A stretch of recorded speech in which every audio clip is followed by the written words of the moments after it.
Hi guys, I'm Josh and in this video we are going to make a rudimentary but a fully functional anyone can try version of an ionic thruster using some household items and readily available components. It is easier than you might think. We will then put this setup on a tiny toy boat and watch what happens. Let's get started. I first came across this concept from Jay at Plasma Channel and Joel from Integza. They have both built far better versions of this design packed with brilliant science explanation. If you want the full deep dive, check their channels, the links are in the description. A quick safety note here, we will be dealing with high voltage. The current is low, so it is generally not fatal, but it could still give you a painful shock or could damage sensitive electronics. So handle with care, you have been warned.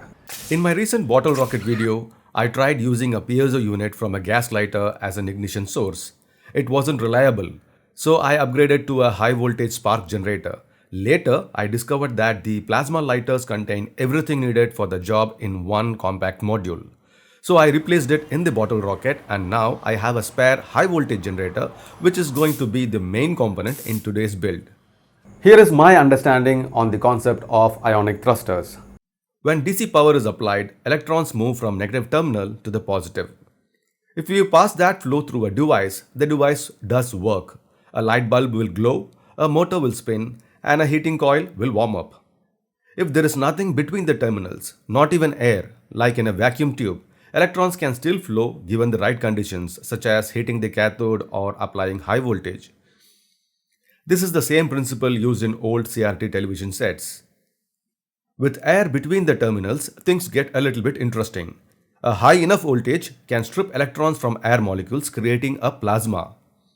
If the electrodes are shaped correctly, the charged particles push against the surrounding air molecules, creating a small but a steady flow of ionic wind without any moving parts.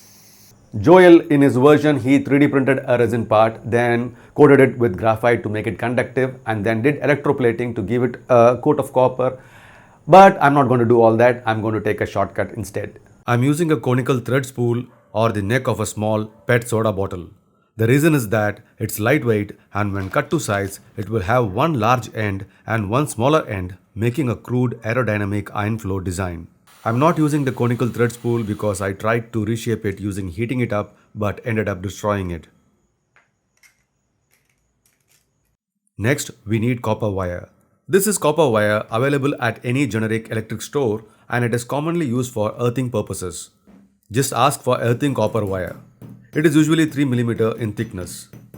I removed the kinks of the copper wire by gently hammering it. Goal here is to make it smooth and not hammer it flat. This copper wire is wrapped around a tube to turn it into a ring shape.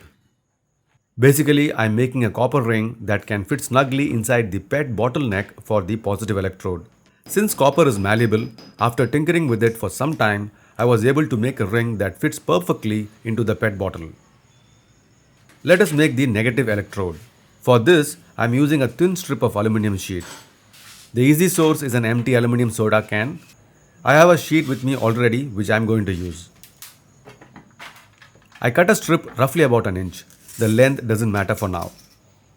We need to make pointy teeth like that of a saw blade to act as the emitter.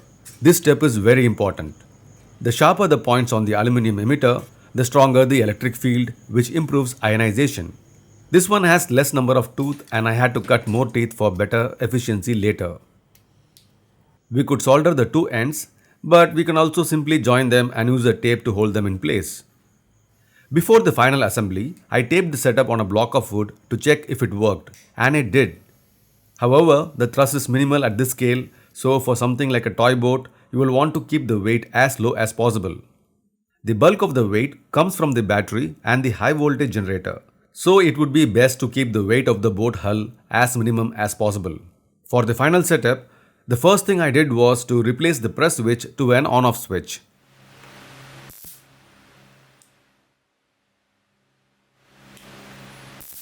Then I built a lightweight foam core boat hull and made the electrodes adjustable since the gap matters. Too close and you will get sparks, too far the electrons cannot bridge the gap.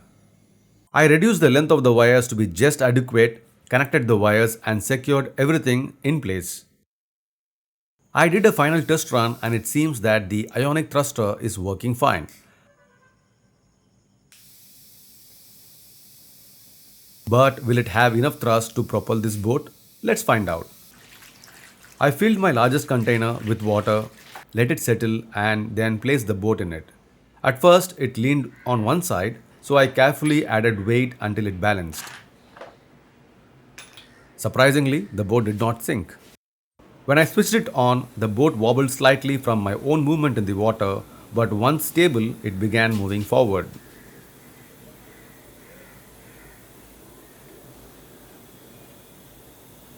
This is exactly the moment when all that hard work comes to life.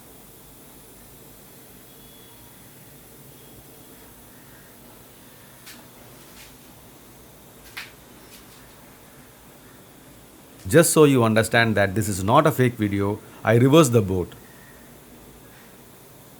The boat stabilized and then propelled forward.